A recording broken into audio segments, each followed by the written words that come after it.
Yeah, it's. I guess the long and short of it is it's meaningless, which is, but that's very intentional, and it's important to understand, because being meaningless, it actually is extremely adaptive. Where it first came from was after I made a switch in my career from operating roles, having left Crystal Dynamics and reconsidered sort of my life and what I wanted to do with my work.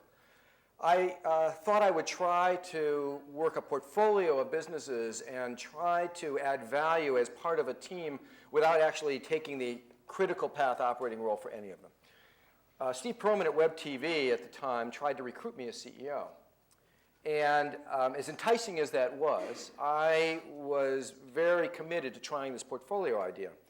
And so Steve said, well, why don't you try it with me?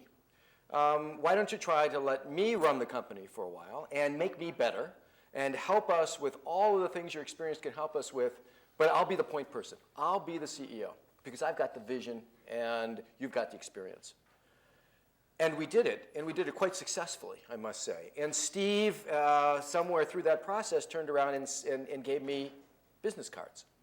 And when Steve gave me the business cards said, virtual CEO.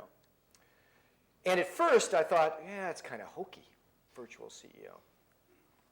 I had already gone through an identity crisis, giving up my last CEO job and my last set of cards that said CEO. And what you realize is once you actually sort of free yourself up from a defined role in the world, it gets very hard to explain who you are and what you do to people at cocktail parties. It's actually quite uncomfortable. And when I talk to CEOs who have left their jobs, retired, moved on, it's kind of interesting. After about 3 or 4 minutes of chit-chat, they almost always say the same thing. I'm really uncomfortable without that business card. I'm really uncomfortable without that identity.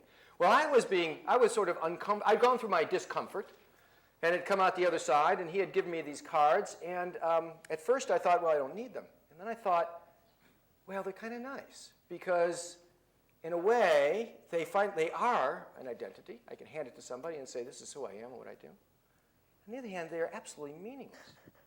So that every situation that I came to after that was defined around the opportunity, the people, the phase of the company, the challenges of the company.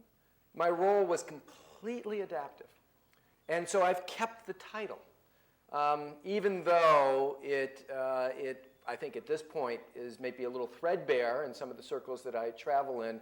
Nevertheless, I think it's nice to be able to point to an identity and say, I do this, and then have people sort of get puzzled by it.